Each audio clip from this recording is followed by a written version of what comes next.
You can see my video also now. Yes, sir. Yeah, okay, great.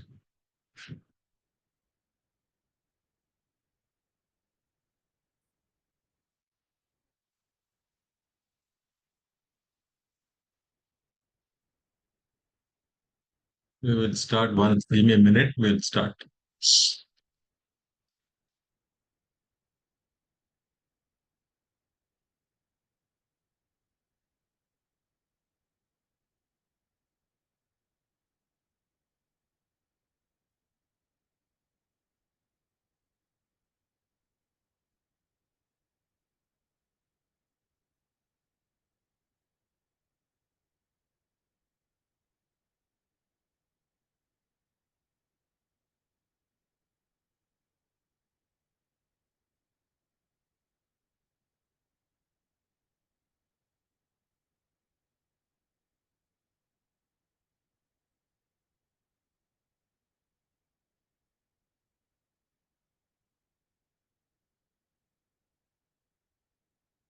All right. All set. Okay. Let's support the PPT shares.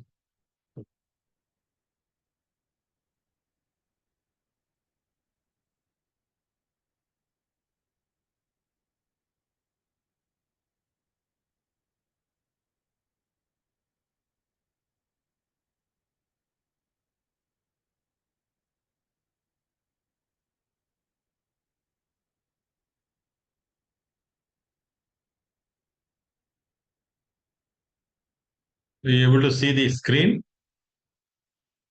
Yes, sir. Okay, wonderful. Lovely.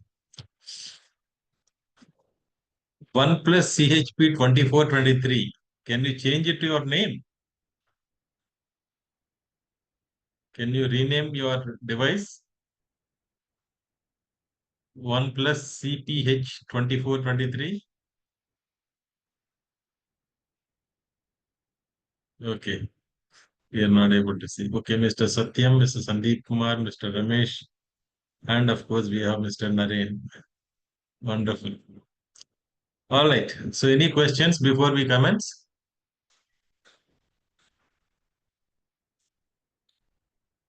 Any questions? Yeah.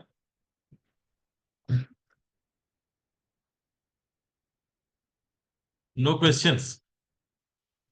How are you enjoying these classes? The classes are very good, sir.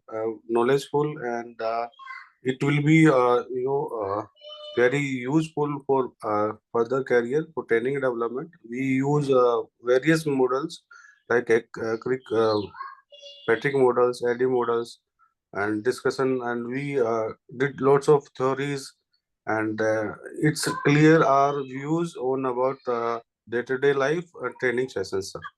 It is great session by ISTD, and I love to implement in my life as a day-to-day training sessions. Being a HR professional, sir. Thanks, sir. Okay. Okay. Okay. Thank you. Thank you.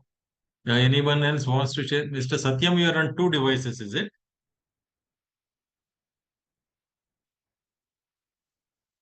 Mr. Satyam? Hello, can you hear me, sir? Yeah, yeah, I can hear you. You are on two devices, is it? No, actually, sir, I'm only on one device. It's just Uh-huh. the internet issue, so I rejoined this. Oh, I say Android, right, showing two devices. Anyway, One will that's get on it soon in some time. okay. Okay, great. All right. This is our fourth session, and we are going to start a new topic today, that is leadership competency framework. And yeah, okay. Last session we have done technical competency framework, and now we are going to do the leadership competency framework. Now you will be wondering where is the development center management coming in. So these are all the foundations on which we will gradually build the subject matter for actually eventually leading to managing the development sector, so that you are able to not only understand the management concepts of it, but then what are the foundations of that. Now, leadership is a, it is probably most researched topic on the earth.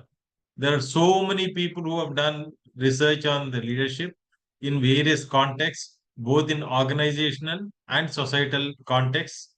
And there is no end to it. New theories keep developing, new contexts keep emerging, and therefore you will not be able to completely deal with the leadership concept as such. And also, leadership theories is a subject by itself. So we will not be touching those things. We will only be touching what is relevant to us from the competency perspective, right? So we are going to talk about Barrett's leadership framework and then Wilson's integrated leadership model. These two are what we're going to talk about. Does anyone of you know what are these two theories or the frameworks? Do you have any expo- exposure to this? Any one of you? Barrett's leadership theories or the Wilson integrated leadership model? You have no idea. All right. So let's move on. So there are some nice quotes that I would like to bring it to your attention this morning. And morning is a fresh time to look at some of these things and reflect our thoughts on them. One must lead oneself before being able to lead others. I think there is no second thought that one should be a self leader before you become a leader for others. And the second one is, if your actions inspire others, what is actually leadership? Ultimately, what do we mean by leadership? A lot of people think that everyone is a leader, but not everyone is a leader. Some leadership positions are thrust upon us, and the leader, though those who are sitting in those positions may not really display the qualities of a good leader. If your actions inspire others to dream more, learn more, do more, and become more, you are a leader. Actually, leader is essentially an enabler, an inspirer, and a person who will actually make people to imagine better than what they think they can do, and then enable them to perform in those roles, whatever they are. And yet another very interesting quote we have this morning is, what is actually, why are we talking about leadership competency model as a separate one is because in the organizations there are three things that must be properly aligned. The first one is the organizational culture, the second one is the leadership, and the third one is the strategy. If these are not properly aligned, if any one of them is not properly aligned to the organization, then the organization performance will go down. Therefore, misalignment of values and behaviors is the most common cause of organizational dysfunction. I, if you see some of the great organizations which have failed, which have completely disappeared from the surface of the earth, somewhere you would see there is a value misalignment. Maybe one or more than one persons must have come into the system because of some recruitment errors, possibly, and their value system is very different from the value system of the organization, and the organization perhaps made a mistake. Those who are in the positions of responsibility perhaps made a mistake in not correcting them on time, and therefore this continued the misalignment, and that led to a serious issue. There were serious issues and led to downfall of the organization. Therefore, when you talk about organizational performance and organizational success, we must enable the right culture. Culture is very, very important. Number two, who nurtures the culture? It is the leadership and his senior team members. And then you also have to have the strategy which will help you to be successful. If these three are created, incidentally, they are interconnected and interdependent. We must understand you cannot have a culture which is independent of the organizational leadership. You cannot have a leader who subscribes to a different culture, and the organization has got a different leadership culture. Then it is disconnected. Do you all agree with this? Does it sound very familiar to you?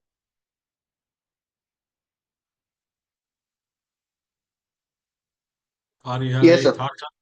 Any thoughts? Anything other than what we have discussed?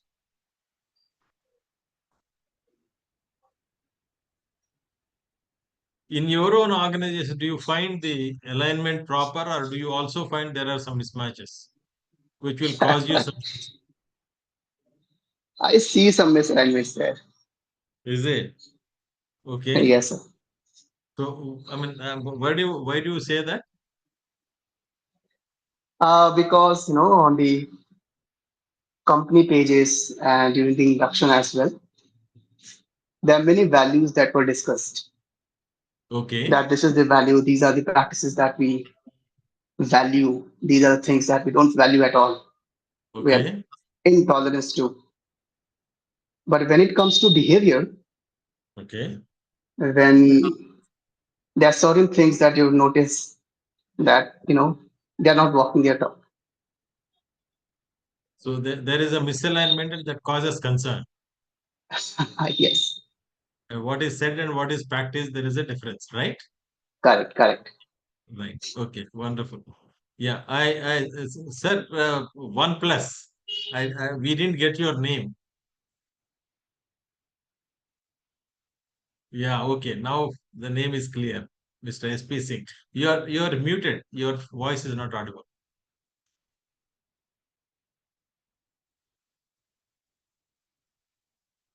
You're still not audible. No. Maybe you can log out and reconnect, perhaps.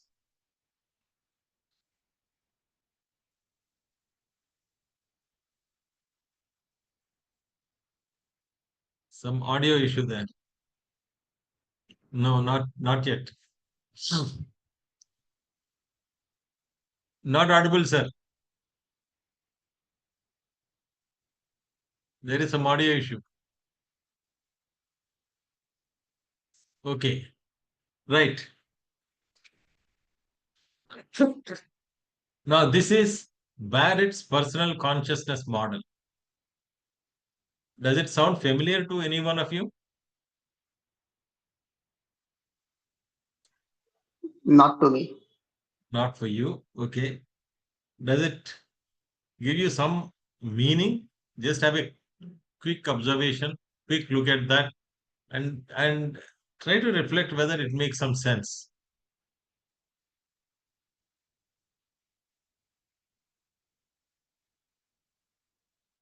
It's called the personal consciousness model. Okay. Since you are not able It's to, somewhere related to. It's a little looks like the Maslow's hierarchy of need, okay, a little like that because it starts with survival. So first, a person needs to think about the survival by building stability. Once the person is stable, then the person starts building relationship, a sense of belonging with other people in the. If I'm taking an example of an organization, and once there are some connections there, then the person starts looking for some self-esteem in the organization, and then starts looking for some betterment, self betterment, and then he reaches at the point where he can or she can express themselves, awesome, and then the awesome. community builds, and then after that, his contributions are going Yeah. to be counted. If Okay. the person is at the survival level and tries to contribute, his contributions are simply going to be ignored because he Okay. has not made enough relation and self-esteem and other stages. I'm glad that you could see a link between the personal consciousness model and the Maslow's lead hierarchy. This is how it is, if you look at Yes. basically when you look at Maslow's theory of motivation, Maslow's was a need, not a need hierarchy. Basically, it is a theory of motivation, one of the first theories of motivation. And Yes.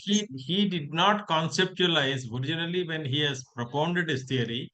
He did not conceptualize as a matter of hierarchy.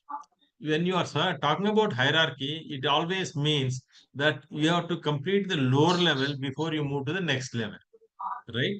Now, Hmm. Yes. Maslow did not envision that these things will go in a progression and only after completing achieving the one level of motivation, you will keep on moving to the other levels of motivation, because the the need hierarchy is what it actually has evolved more than what he himself has proposed as a hierarchy. I mean, there are hierarchical, but then simultaneously you can also fulfill several needs. It is not that one will completion of one will lead to the other. That is number one. Now, what Barrett has done is, I think he has gone beyond the needs. He said it is not the question of need, it is your consciousness.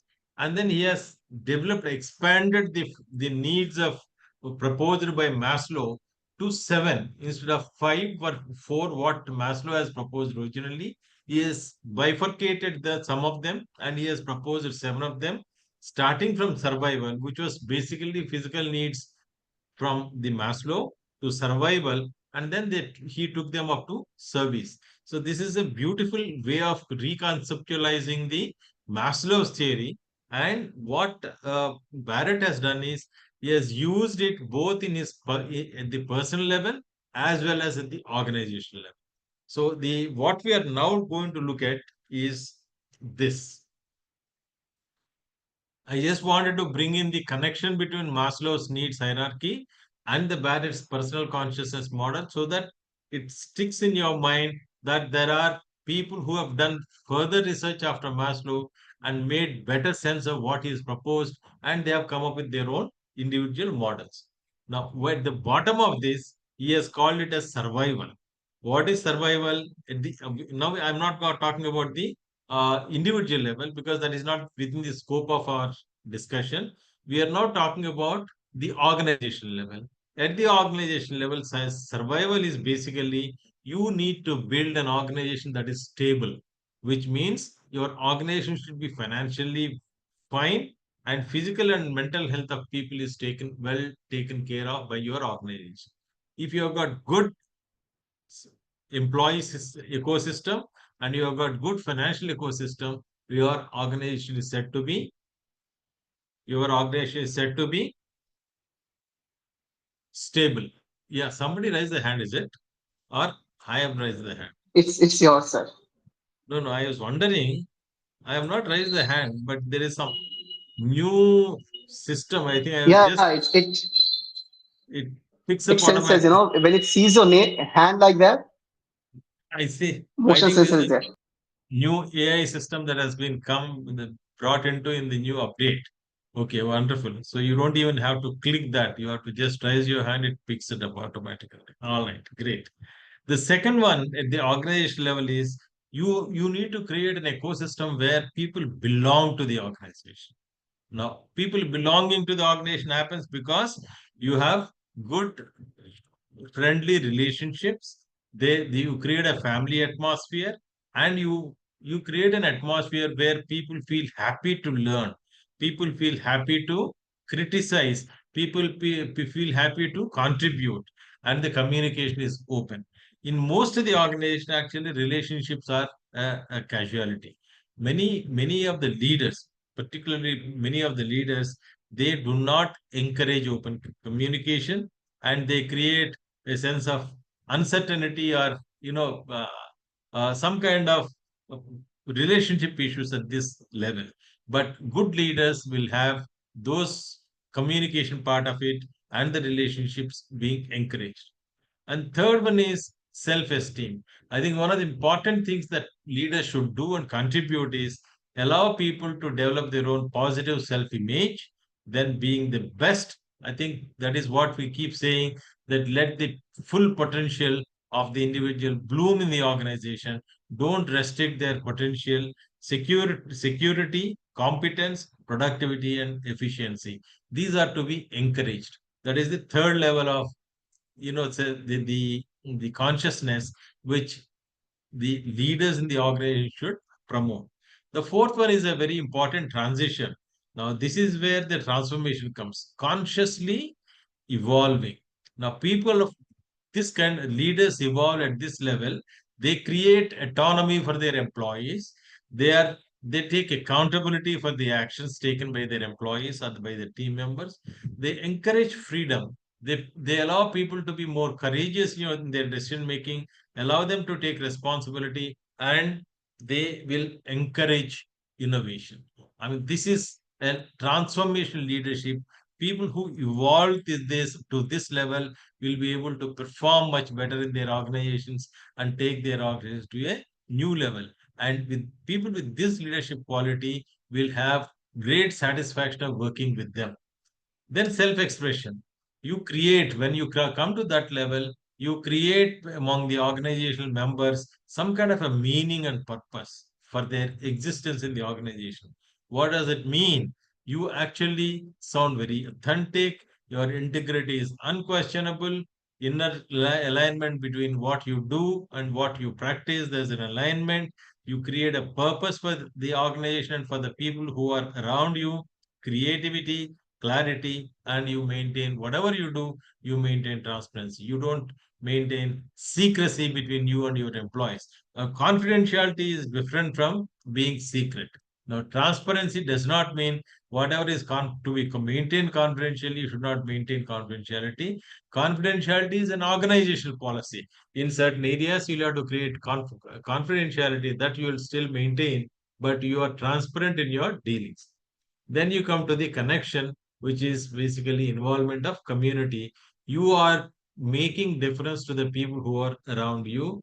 You work in collaboration. You have developed and demonstrated a good amount of, good quality of being empathetic, and you are also going to create environmental awareness. And finally, when you come to your peak level of contribution, you are taking societal contribution, not just merely the organizational contribution. You are talking, irrespective of your pay and perks and levels and all that, you will demonstrate selfless service. You will take responsibility for the society around you.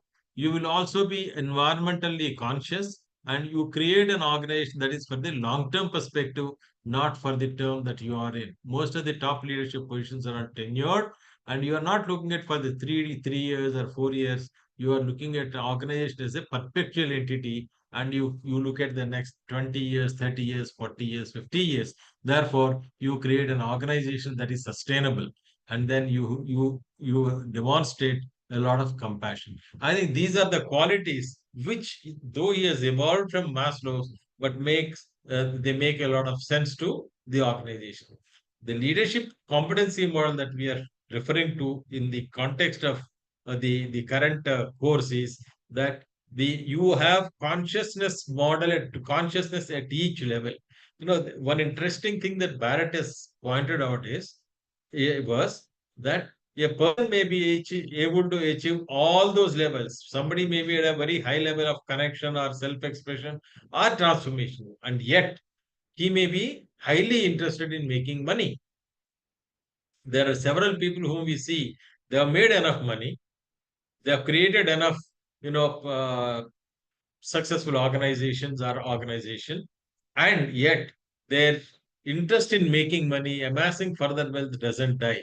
Now that he clarifies that they are, although they have been successful as leaders, and they have been able to create ecosystems in their businesses where people can thrive, and yet they are still at a survival mode when it comes to money. Unconsciously, they are at a survival mode. They keep on craving for more and more money, and therefore, it can happen that you are at a higher level in the consciousness model, but you may get stuck in certain areas at the lower levels. Any questions?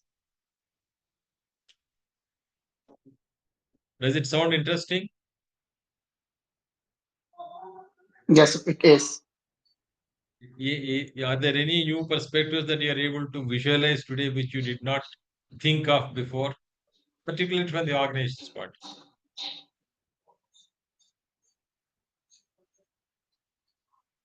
Yeah. Okay, we will move on.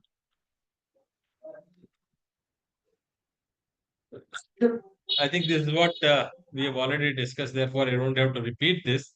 But when you read this, when you get the slides, you can read them, right?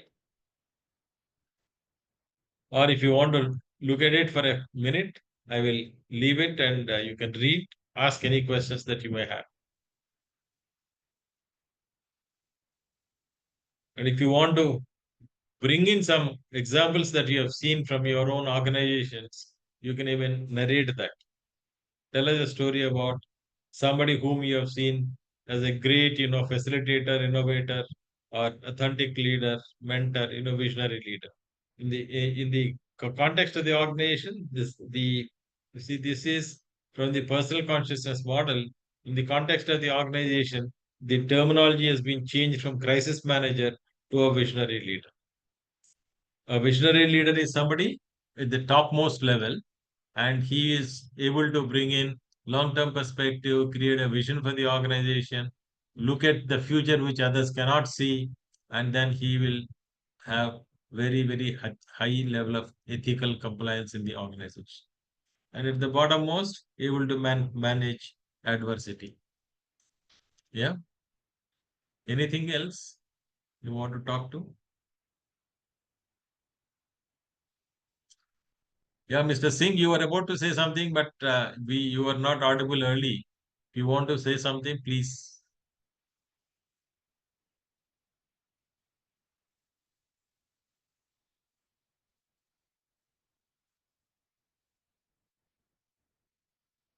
All are quiet.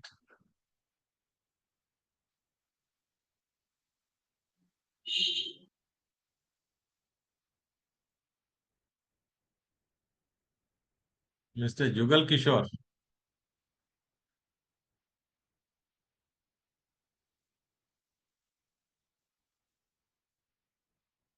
Jeevan Jyoti ma'am, you're not speaking.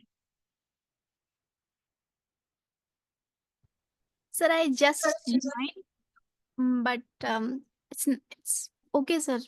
I could be able to understand everything. Okay, great. Then Mr. Rakesh,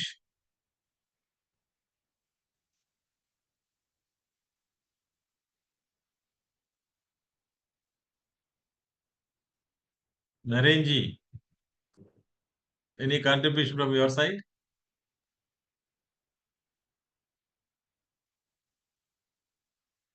Where is Mr. Rakesh? Got disconnected. Okay. No, Mr. sir. Right. Sandeep. I'm trying to comprehend the Yeah. information displayed. Okay. Any thoughts? Sir, I think every aspect has been covered into this, Okay. and it is very good. It will be very useful to be used in my organizations while Mm-hmm. shortlisting people for leadership positions. Very right. Okay. Or in fact, whoever is holding the top positions. So next year onwards, we'll be able to shortlist or remove on the basis of these competencies, and we can put some marking system on the basis of these pointers. Okay. Okay. No, I was talking to a very senior leader since I come from a university system, I keep interacting with the university, leaders. So I was talking to somebody of late, if you see, most of the private universities are performing far better than the public universities, Yes, it is true. It is true. right? So the basic question that we were debating, why are they public? And public universities are the ones where you have large number of students. Unfortunately or fortunately, they are the people who have large number of registrations and student enrollments. Yes, sir. So we have a dichotomy. You have got huge population of students, but their performance is not really good. So we were reflecting on why does this happen. This our our identification was that usually a government university, the public university leadership, that the vice chancellor is recruited for a period of 3 years. There is certain procedure and all that, of course, but their tenure is for 3 years. And after 3 years, you are probably either retiring or you will go back to some department wherever you are from, and then you continue to work as a professor, right? So in the private universities, there is a owner, there is a society, and which is generally owned by some family or some trust, somebody. So the ownership in the private setup is clearly defined. and they have certain vision there. But in the public universities, who is the owner of the university? There is no one accountable there in particular.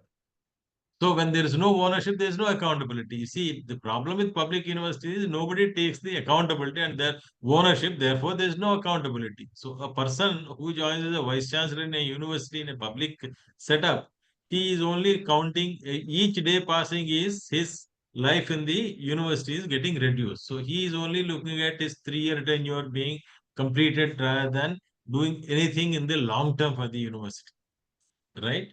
So what we discussed earlier, he will not have that facilitator or innovator. No, he will not take accountability. He is not required to create any team. He will not look at the resiliency of the resilience of the organization.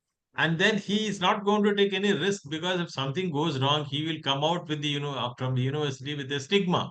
And therefore, he will not be a risk taker. And then you look at their a university was in a very highly dynamic and business environment. Unless you create a repurpose the educational system, your survival is at stake. But for the vice chancellor to be able to create a purpose, the 3 years is too short a time. Therefore, he will not take an initiative. So one of the points that we discussed, if you look at this hierarchy, most of the university vice chancellor in public system are stuck as a crisis manager. Why do I say that? That is because their salaries have to come from the government budget, and most governments are state governments are in very bad financial status, and some government universities are not able to pay their salaries for the staff and the faculty on the first of the month.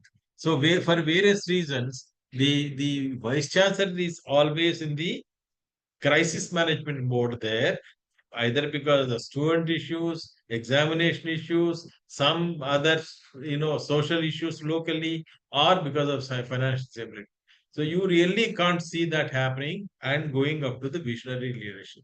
Very few people in Indian public university system can qualify to be people who have reached the level of a visionary leader. Right? This is just an example that I wanted to share with you. Whereas in the, for example, you take GE.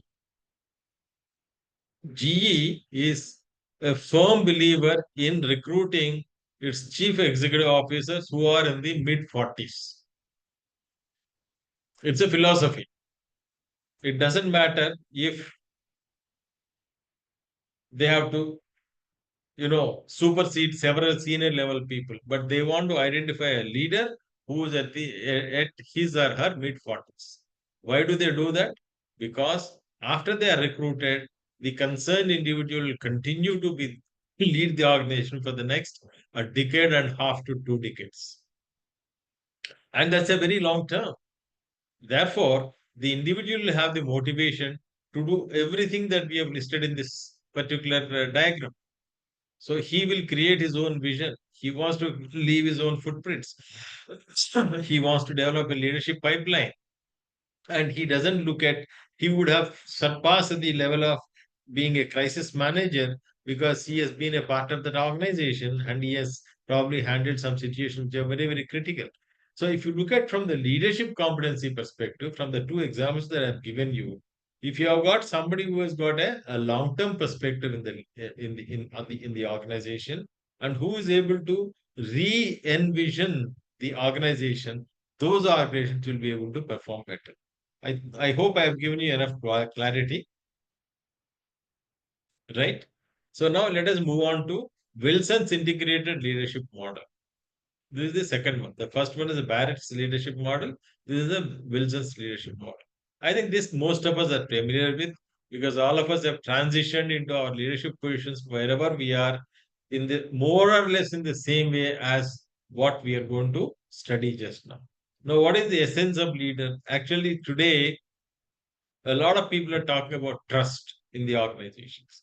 One of the biggest casualties of the modern society is there is no trust. There's no trust between family members, between wife and husband, father and son, father and daughter, daughter and mother. At every level, I think there is a crisis for trust. Same way it happens in the organizations. Organizations also, there is no trust. At least trust deficit is very evident in many levels in the organization between the subordinate and the superior, between the leader and the employees, between the promoters and the leader. Likewise, no, there is some element of distrust that has happened compared to what it was some 20 to 30 years ago. Organizations are really struggling to create that trust environment. And what is trust? The recent definition of trust is your character plus competence. Your character plus competence. If you are good at your character and you're competent, you will become a trustworthy leader. If you are competent but your character is not good, then you are not trustworthy. If your character is good but you're not competent, also you're not trustworthy. So in this Wilson's leadership model, if you see this, the first one is very important. Leadership comprises of values, characteristics, and clarity of purpose that determines what one wants to be as a leader. Now, a leader defines the organization's purpose. And therefore, when there's a change in leadership, the organizations also get repurposed. Jack Welch in GE, when he became the chief executive officer, and he was at the helm of affairs for almost 2 decades or so, nearly, what did he do? He has redefined the purpose of the organization. He had several verticals that he had inherited. And in one meeting, he simply stated that GE will not be in any business vertical where we are not the top three globally.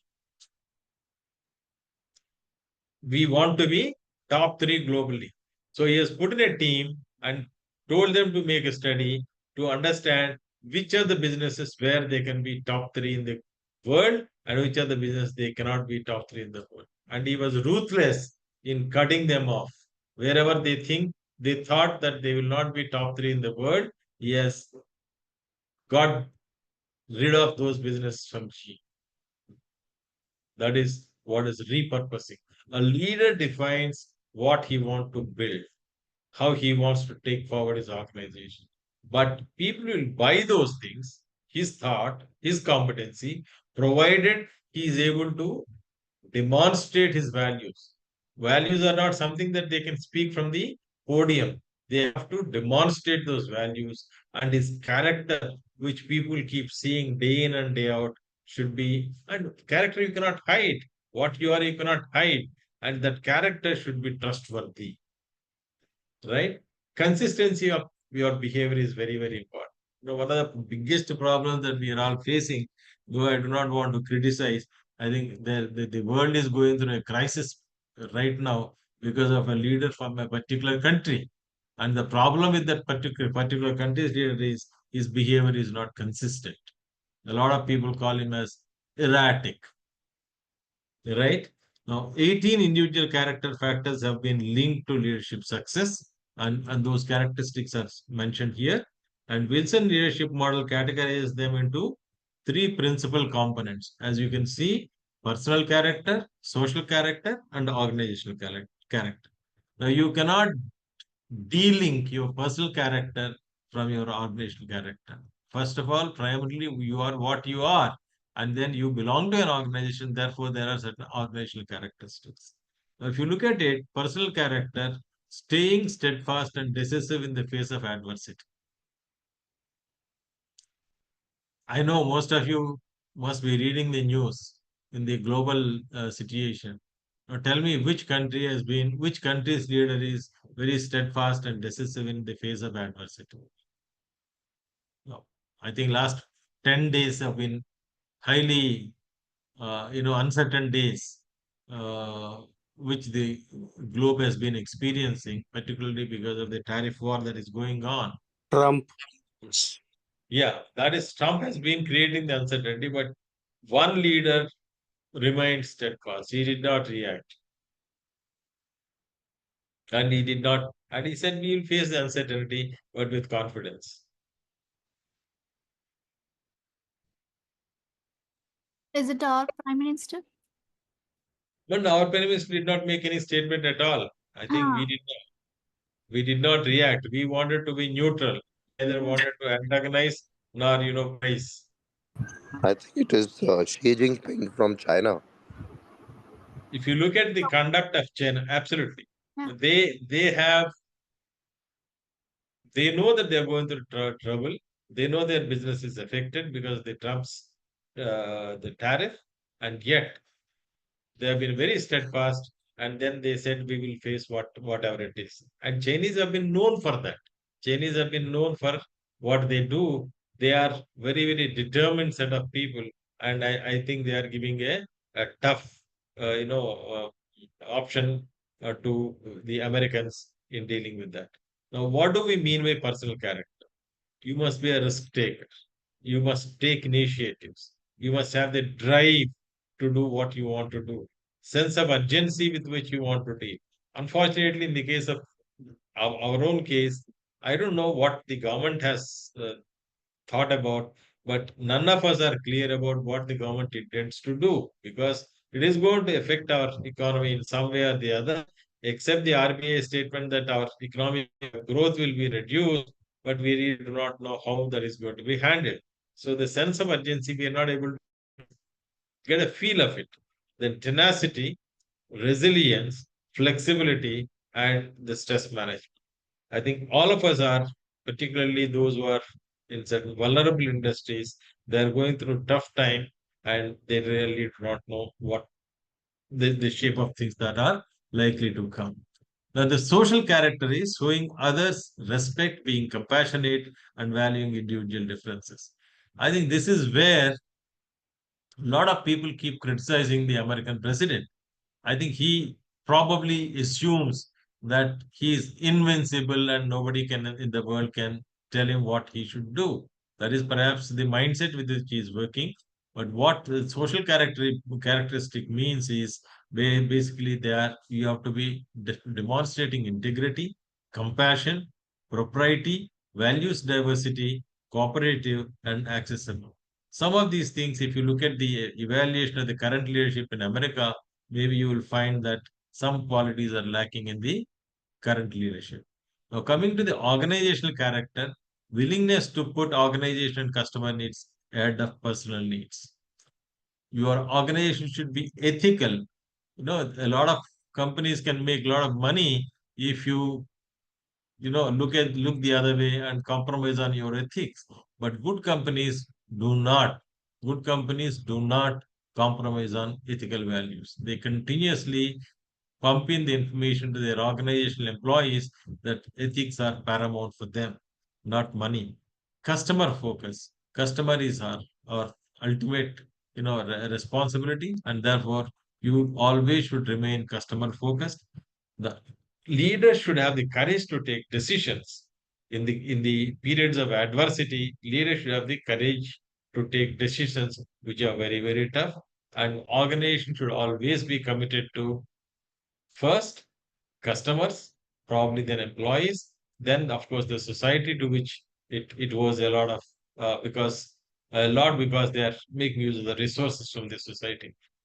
So if you look at these characteristics, there are totally 18 of them, and then these three characteristics are very, very important for all the leaders. Now, what did Wilson do? No, he has identified four roles that a leader plays. The first role is being a visionary. All of us, hands down, will agree that a leader has to be a visionary. What is meant by being a visionary?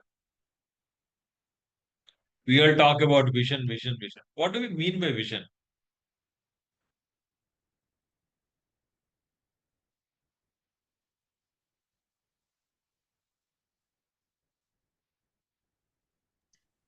For a leadership, sir, what I believe that leadership for visionary is required for take leadership or take decision for organization for development for future strategical and inspiring for interpersonal and individual, sir. Mhm.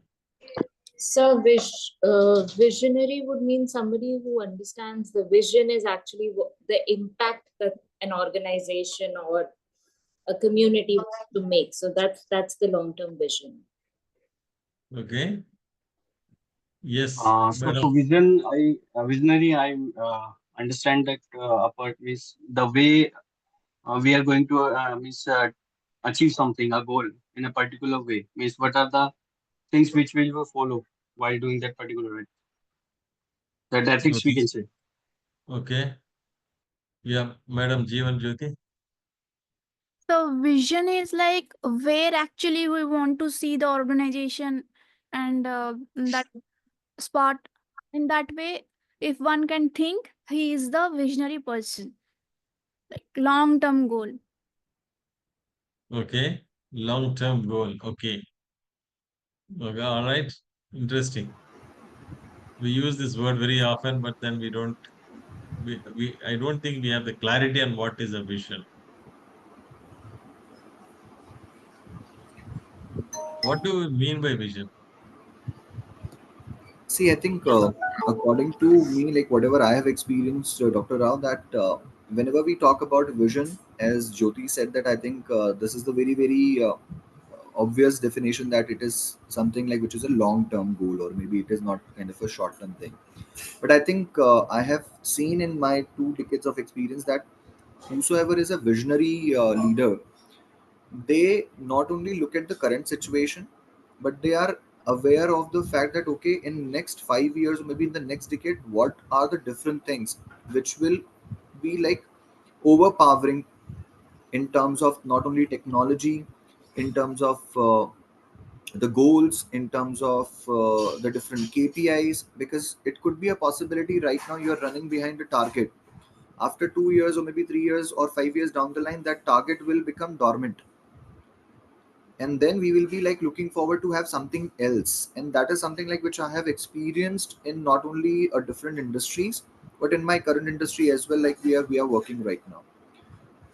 So I think visionary is something, as I told you, that it is not just only long term goal, but the person is not only thinking about, but he has the plan, a blueprint, or maybe a strategy available, so that he can make people align accordingly, and then take the entire department or the organizations up to that particular level, so that we can all have that success in our life, or maybe in our like personal as well as in professional life.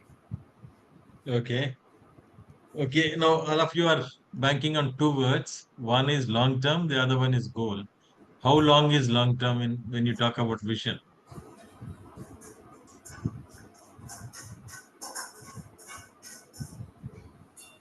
I think, sir, a long term can be anything like 10 years, 15 years, can be even 20 years probably. So if as a visionary I see myself as my company to be listed as Fortune 500, so it might take long time. So it's a combination of short term and long term goals with a proper roadmap, as one of the colleague correctly said. And it's a genuine vision. I already see myself there, and accordingly, I align people to work together as a team to be there. So it's there is no fixed term for that. That's what I feel. Okay, great, great. That's very interesting. Yeah, yeah. Anybody else wants to share? And I'm sorry for my voice, sir. I'm not feeling well. My throat is down. I know I could make out. I could make out actually. Your throat is not well. Anyway, take care. Yeah.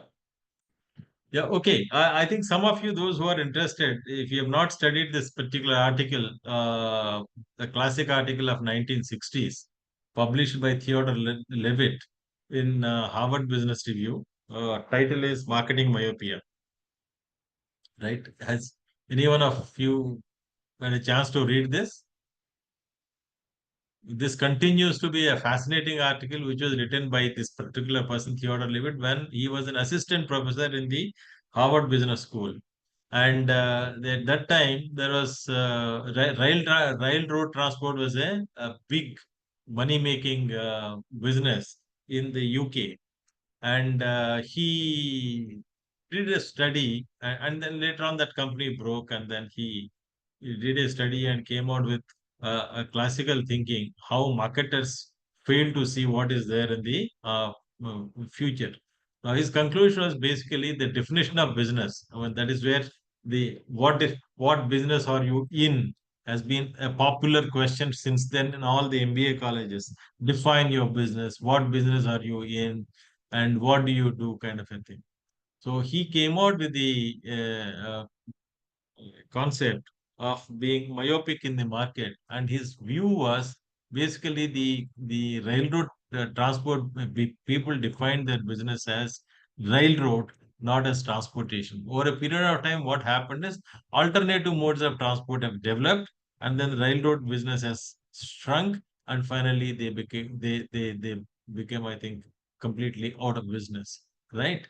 Now, that is one example, one classic example, and there are several such examples subsequently. Nokia phone is another example where the leaders have failed to be visionaries, because when they were at one point in time, I think everybody was talking about Nokia phones, but suddenly the competition came from a different part of the world altogether. Samsung came and almost replaced Samsung, and Sony and others have come and replaced the entire business. And Nokia has been struggling since then to assert itself. Now, basically, what is a vision? What vision is not just a goal. Actually, you're not talking about a. In fact, many of the vision statements, if you consider them as goal, one may not ever see them achieve that goal. In fact, if you are able to achieve that vision as a goal, then it's not a vision at all. Vision is very abstract. Vision is very far off. Vision is your, what would I call, aspiration. It's not ambition, it is aspiration.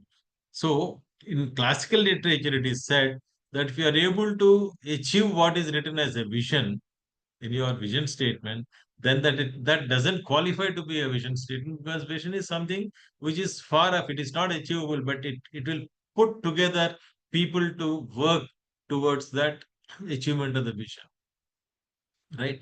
Now, how long is the long term? It depends on the kind of business. It depends on the kind of market that you are in. It may be 10 years, 15 years, 25 years, 30 years, whatever the number, as opposed to a goal. Hindustan Unilever, what you know today, used to be Hindustan Lever Limited before it became Hindustan Unilever, part of the Unilever group in UK. They used to have a goal. The CEO of the company would define a goal every year. At one point in time, their goal was that we must double our top line every 3 years and triple our bottom line every 4 years. That's a goal. Now, what is the top line? What is the bottom line? He did not say this much percentage or this many crores or this many billions or whatever. But all that he said was that double your top line every 3 years. That means increase your turnover of the company every 3 years, double it. And you have to triple your bottom line every 4 years. Right? Now, that is precisely a goal. It is measurable, it has got a time frame, and it is pretty challenging. But that is not the vision, right? Many companies make this mistake. A goal is not the vision. Vision is not something that you can achieve at any point in time. And vision is also dynamic. After 10 years, you can keep changing because in a dynamic business environment, you cannot have static vision, right? So, anyway, there's a lot of literature about, how do you define vision, how do you write your vision statement and all that. But I wanted you to get sensitized to this word vision because it keeps coming to you back and forth, particularly as trainers. Many a times you will have to tell your trainees in the training establishment what is the vision, mission, and the values of the organization. Several times you keep repeating, and therefore you need some kind of a conceptual clarity as to what is vision, right? So a leader has to be a visionary. That means he should focus on setting direction by translating strategy into work group requirements. One of the greatest leaders of our times is Warren Buffett. You know Warren Buffett, right? You heard of him? Have you heard of him? Warren Buffett? Yes. Yeah, okay. He is the chief of the which company? Berkshire Hathaway, I think. Berkshire Hathaway. Now, it is classic example again, management literature. Every top B school will talk about it. He has the habit of writing only one letter to his chief executives in a year. In a year, he writes only one letter to his chief executives, and then rest all is history. Because he is not the one who will go and micromanage the companies that he is there as a head. He will set the direction and let the work groups in those companies under the leadership of those chief executives develop the operational plans. So that is being, he is definitely a visionary leader. He has been able to create and sustain being global number one in terms of his investments and is leading his company to from success to success. Although there are some criticisms of late about his fitness. Then a leader should also be tactician. You cannot just be a leader by defining your vision. You must also have the ability to ensure that translate that vision into results.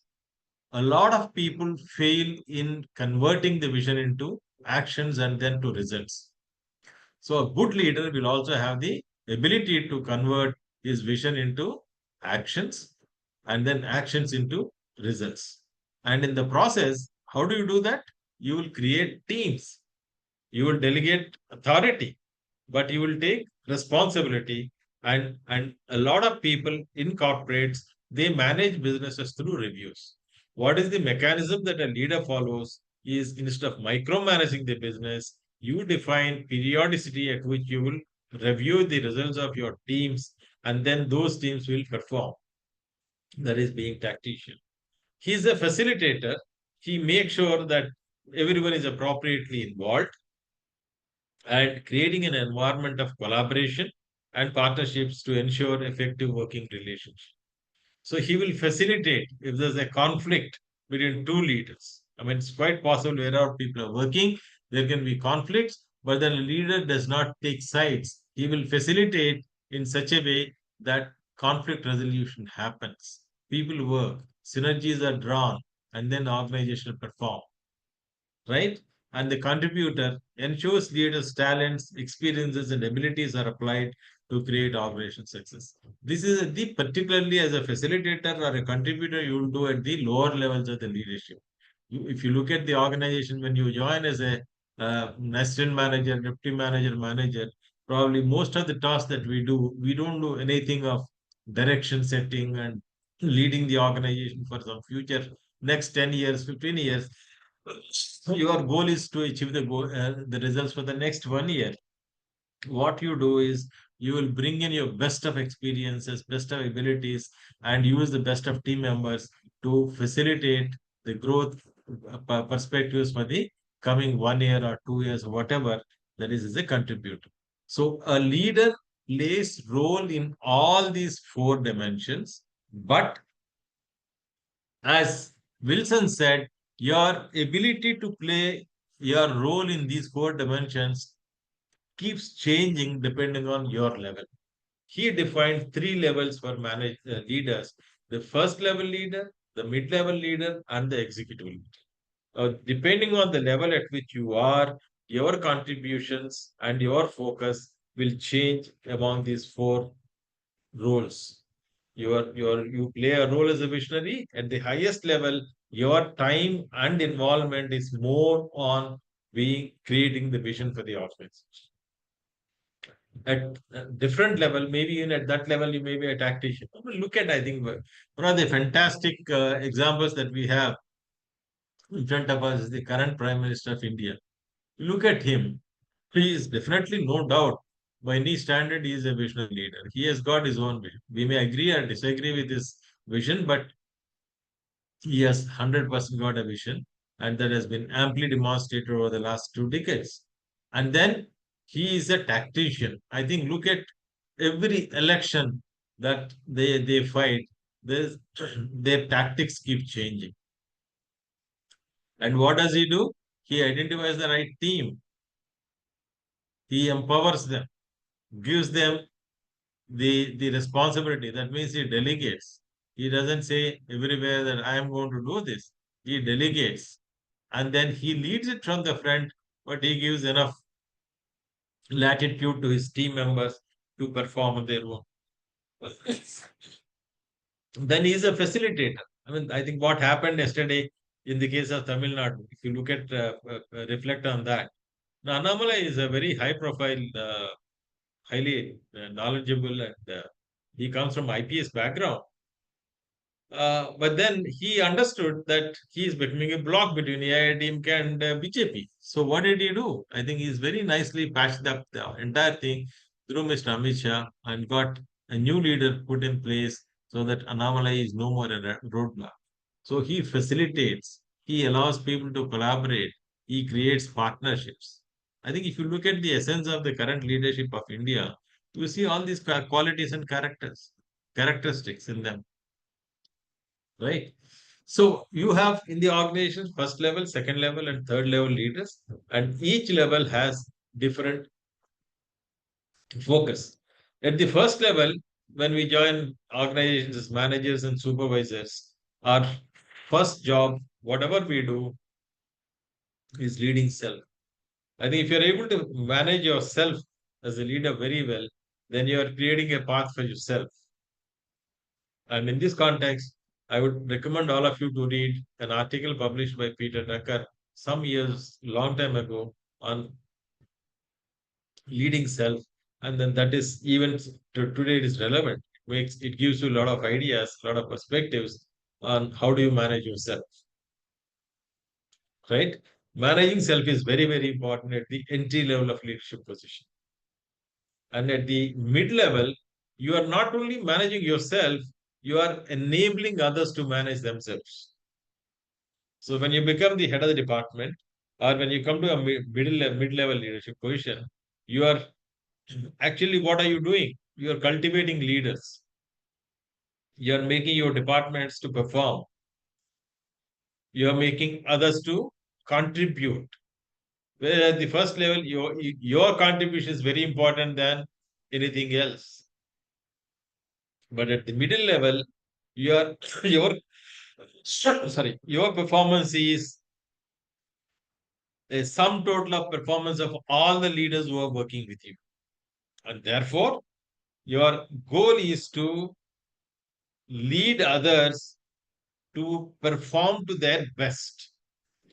So that best performance from each one of them is what will lead to your best performance. Then you have the highest level in the organization, you have the executive leadership. Now, lead organizations, businesses, or multiple teams. Executives responsible for overall leadership and culture of the organization. Look at this. The culture word did not come in the previous two. Culture word comes here. And culture word was very predominantly used in the Barrett's theory. Leaders are the people who cultivate organizational culture. That is why, if you want to change the characteristic of an organization, you want to put it in a different gear altogether, you must identify the right leader who has the ability to carry the change management. Change management we are talking about here, it is cultural transformation of an organization. But most organizational leaders fail in this particular quality. Today, we do not have many leaders who are good at managing culture. Because a lot of us inherit a culture, we maintain status quo, even though we know that the culture has to be changed for your own survival. Because agile organization, which is the most commonly talked about topic today, is agility comes because of your ability to adapt. And ability to adapt in a changing environment, both in terms of workforce, market dynamics, and societal dynamics, is your ability to manage the culture. And a lot of people lack this, and therefore, in some organizations, you find that executive leaders not performing so well. Now we will go through all the three levels of leadership and see how these are three different things, but three different levels. Any questions? I'll be happy to answer you.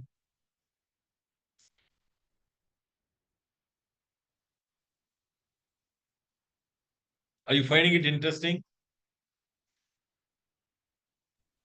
Yes. Does it Yes, sir. somewhere resonate with your own experiences?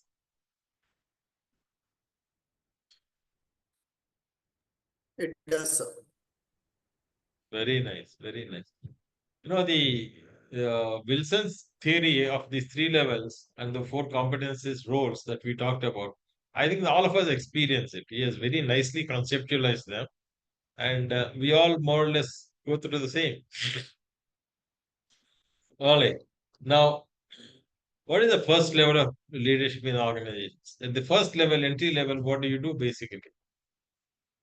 You are more considered your what organization evaluates you at that level is your contribution to the organization at an individual level, because you may not have a huge team at that level. You may have very little small team.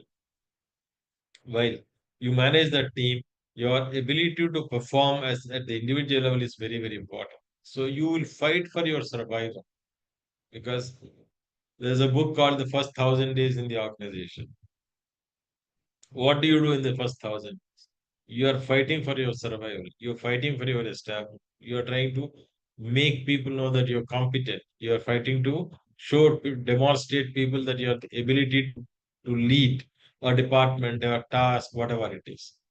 Then your responsibilities are at that level: completion of tasks on time with the desired quality, achieving goals and productivity, and meeting performance expectations. That is why at the entry level, people keep going and impressing their bosses that how they have met or exceeded the performance expectations of the boss. You will constantly keep on marketing your results than anything else. And your leadership competencies, all four are required. But as you see from the diagram here, your contribution is what is the highest component. And then those who are tacticians, you have got the tact, you will be able to achieve the results better than others, maybe faster, smarter, higher, whatever. And therefore, your contribution in these two spheres or in these two roles is much more dominant in your assessment as a leader compared to vision and facilitator.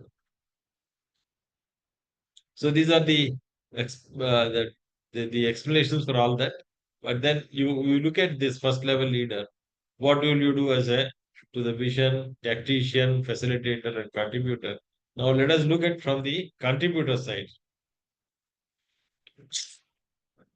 You will understand your business issues, making decisions that are required in that particular role, contributing to your teams who are performing under you, managing time because your results are very, very important at this stage, and results in the context of organization about time dimension, and you have to develop yourself.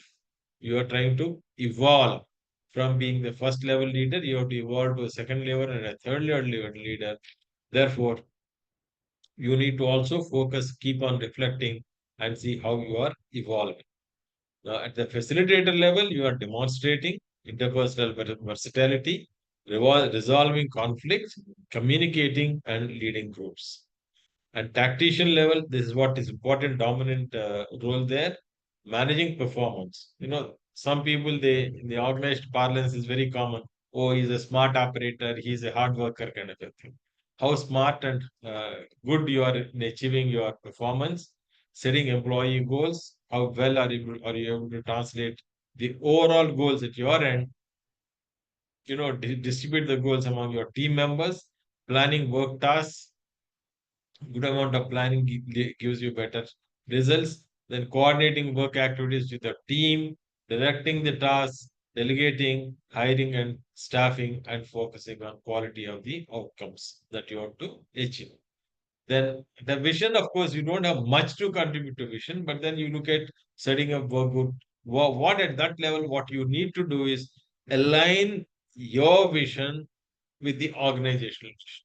At the first level, it is very, very important to ensure that your vision is evolved in such a way that you are in complete alignment with the organization's vision. If not, if your vision is not aligned to the organizational vision and you have a different vision, it is unlikely you will continue to work in that organization. Because when there is a dichotomy, there is a misalignment of vision between self and the organization, you cannot work. If there's a misalignment between the values of the individual versus the organization, you cannot work. Right? Therefore, you are setting up work group objectives, develop employees who are working under you, though small, that are team may be small, coach and give feedback and motivate employees. I think that is what is required at that level. Does it make sense? Now, when you come to the mid level, in mid level, today I think the whole world is looking at the mid level.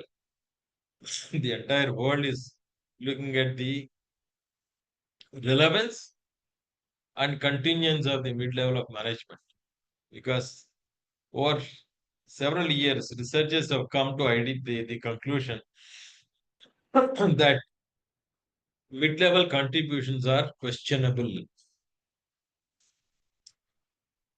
If you look at the diagram there, at this level, you are going to contribute to the organization all the four different roles. You have to be a contributor, you have to be a tactician, you have to be a facilitator, and also a visionary. Balancing these four is going to be a challenge. And therefore, there is also a criticality about the contribution of the mid-level manager. So focus shifts from one-to-one survival skills to one-to group development skills. What you're doing is you're managing a department, several departments under you, or several units under you. Focus on growth skills. You want to grow. You have evolved from being a, a first level leader to a mid level leader. Therefore, you want to grow further. Therefore, your focus is more on evolution for the next level. Quite often, you confront with the conflicts among the team members. Therefore, you should be able to moderate those things and then maintain relationships pretty well. Then need the character for development expands significantly. You are talking about not you doing, you are making others do it. Making others doing is your ability to train others, for develop others for performing. And if you develop others and you are able to push them up, they will push you up further in the ladder of the management. So there is no way that you will be able to get promoted or you will grow as a leader unless you promote people below you. Right? If the essence transition for the first level leaders is the established leadership credibility. The essence transition for mid level leaders to become purpose and value centered leaders. I think that is when people keep on observing. I know this happens quite often in the organizations. I'm talking of my experience from a very large, one of the top 10 FMCGs in the country, or top 5 FMCGs in the country. The organization keeps an eagle eye on you once you transition from first level to mid level, because from mid level you have to go to a senior level. They need certain value systems in you. There is a requirement for certain drive in you. There's a requirement for self management in you. So you are under the observation for your credibility, your purpose, and your values. So the leader's responsibilities at this level are purpose and value centered and contributions made by the teams. So the explanations for the other two are here in these slides. So you can look at them subsequently. And you look at the change in the nature of the competencies. In the previous slide to this slide, again, I'll move from the contributor to the visionary. Here, your ability to understand business issues is more important than actual performance and results.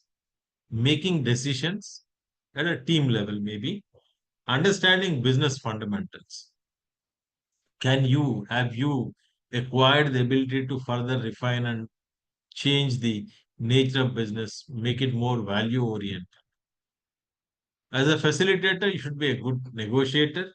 You should have the ability to persuade others, listen and speak effectively, leading teams and adapting to cultural differences. Because we are talking about teams being managed, and in teams you won't have homogeneity, you will have heterogeneity. So you cannot have any biases. You cannot communicate any biases to the team.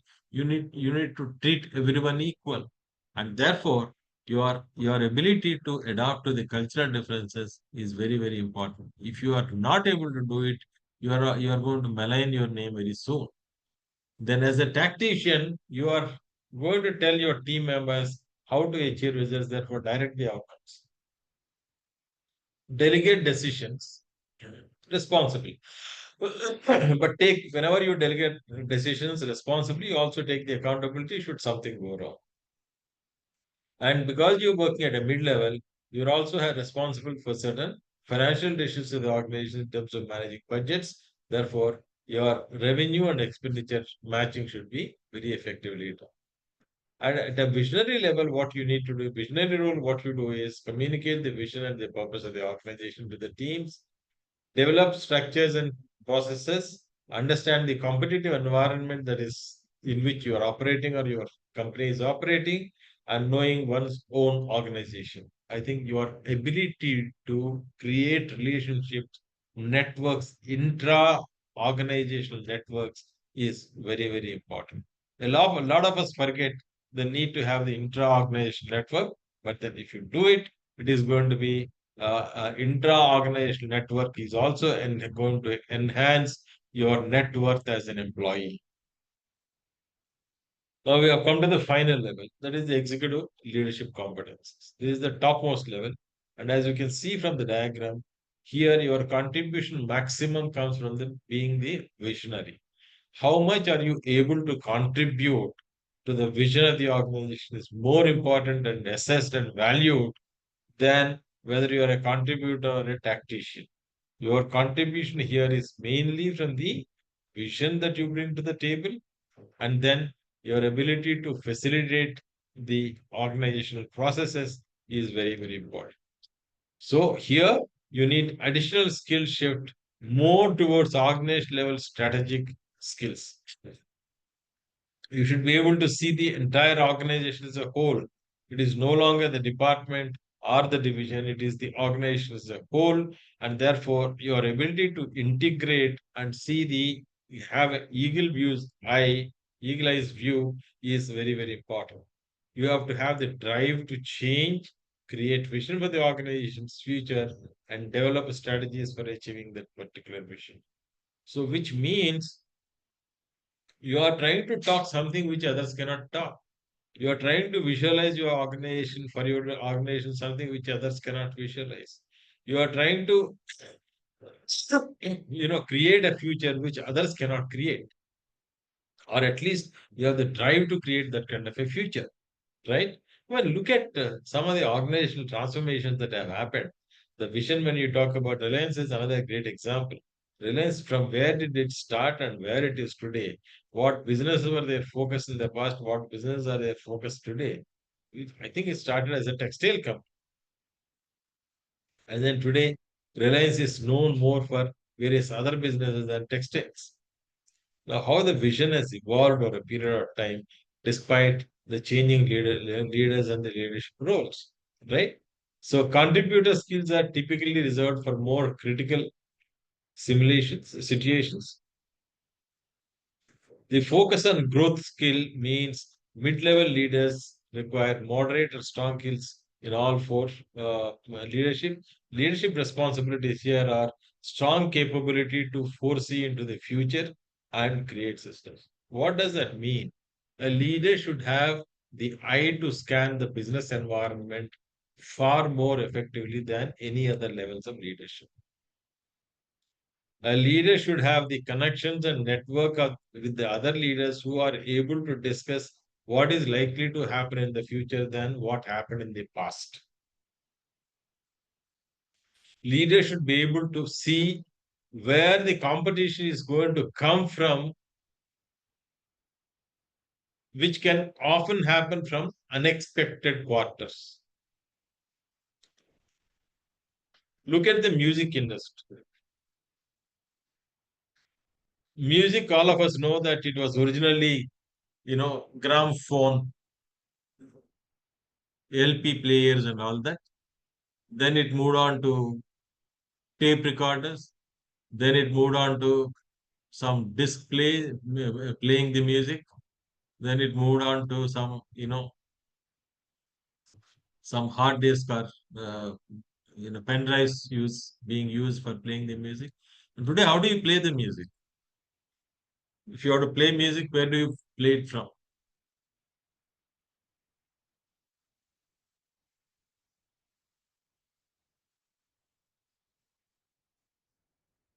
How do you play music in your home or office, wherever you want to play music? We Music just go streaming online. platforms. Online, right? Online, or you don't use any gramophone or any music player. You use your cell phone or a smartphone for playing music. No, Yes. most of the music today is sold on iPhone or smartphones. The whole camera business has been replaced by phones. We don't talk of buying a camera anymore. You buy a phone with a high capability camera, right? So the businesses are changing. The nature of businesses are changing. Your competition is going to come from some unknown quarters. A visionary leader is the one who is able to focus on those things. So those of you who are interested in reading and learning more about what kind of impact the technology will have on businesses, you can read some of the literature of Clayton Christensen, uh, published books and articles, how things change over a period of time. In fact, till recently, a lot of people used to say that teaching is immune to the development of AI. But last few months, I've been hearing teachers will be replaced in future. AI will take over even teaching jobs, even trainers' jobs. Interesting perspective, right? So leaders' responsibilities are strong skill to foresee into the future and create systems and lead the organizations into the future. If you don't do that, your organizations will die. They will not survive. So these capabilities and competencies I have explained here. And look at this again from the bottom, contributor to the visionary. So contributors, you are talking about making strategic decisions. Facilitator, you are negotiator, presenting to groups and listening to the groups, probably the feedback. Directing strategy as a tactician and setting the organizational goals and creating vision and purpose. Planning strategy, leading change, and cultivating learning environment in the organization. Organizations today, every leader has to be a change agent. If you don't know how to be a change agent, at least employ who is a change agent and encourage him and provide him the support. Unless a leader lends the stage change management support, organizations are going to find it difficult to survive. So, as you can see, the three layers of management from one level to the other, first level, mid level, and the executive level, there are different levels of competencies. And that is the essence of the leadership competencies. We have seen two different models, Barrett's model and then the Wilson's model. In these two, the approaches are different, but both of them define very clearly the competencies requirements. Barrett has looked at it as 7 levels, and each level has certain dimensions to attach to it. And Wilson has seen from 18 different competencies divided into 3 different components. The one at personal level, another is at the highest is at the leadership organization level, which is leadership at the organization. And then each one of them we have gone into the detail, understood how they are important for the organization. So in essence, these are the leadership competencies. I'm done. If you have any questions, you can ask me.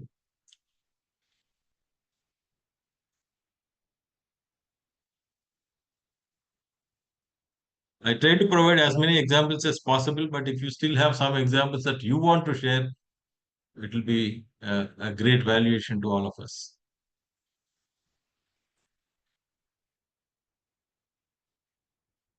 Anyone wants to add a new example, new experience?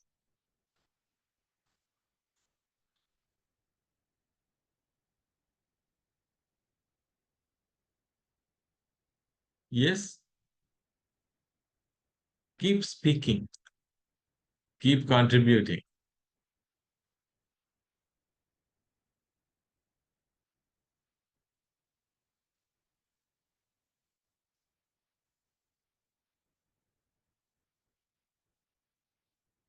Ma'am, we just joined. Manju ma'am,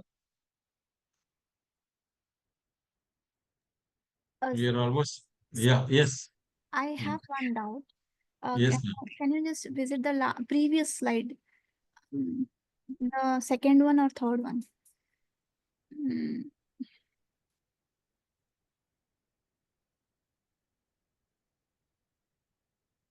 This, No, sir. this, No, this. पूरा पीछे. Oh, the big from the beginning. Right. Wait. Okay. This is a No, comparison between Maslow's next one. needs and this. Sir, in this, the taking into the personal matter, like crisis, and then relationship, then performance, then facilitated, all these stepwise improvements. Yeah. In different aspects, can a person be in this crisis situation and at the same time he can be in the visionary leader situation? Is it possible? Well, these are not mutually exclusive. They are Mm, not also in progression.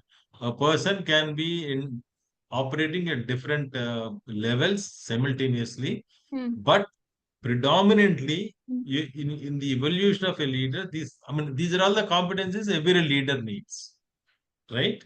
But mm, at mm, certain leadership mm, positions, some of these competencies will be more dominant than the other competencies.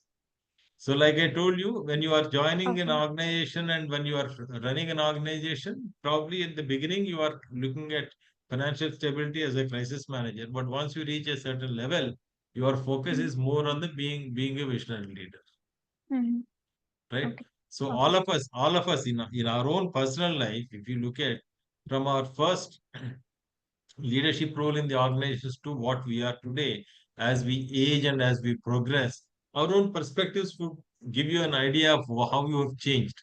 Mhm. Whether these models are available in our book, should be available. I think I have referred the book, but I have also expanded, gone beyond. They are available in the book, but I have also gone beyond the book and enriched the content. Yeah, I think Jeevan Jyoti ma'am, I think you understood. So one more doubt, like crisis management, it doesn't include only finance. It includes like maybe for someone emotions management or someone relations management. It can be anything. See, what is it basically meaning is able to manage diversity. It can be a diversity at the human resources and it can be a Oh, diversity at the production and it can be diversity in the sourcing of material. It can okay. include anything. Oh. Okay. But financial stability is most important at that level. I gave you the example of a university vice chancellor today. So, Mm, a vice chancellor of a university should be at the visionary leadership. Unfortunately, they are all, because of the circumstances in which they are working, they mm, are all struggling to get the salaries disbursed for their employees. I know somebody used to tell me jokingly, 15 days in a month, the vice chancellor goes and sits in front of the secretary for the higher education because he has to get the funds released from the ministry. okay. Right. Now Mm, you are a visionary leader, but your performance in that particular context is you are still working as a crisis manager. okay. Got Yeah. it. Got it. Yeah. Thank you. Yeah. Yeah. Okay. Yeah. Any other questions? Good. More questions are welcome. Wonderful. So if you have no other questions, it's already 11:33. So we close this session, adjourn for today. Yes, sir. Okay, wonderful. Thank you all, and we will meet in the coming Sunday. Until then, have a great time. Happy weekend. Bye. Thank Okay, you. sir. Okay, sir. Thanks, Thank everyone. you. Thank you. Thank Bye. you. Bye.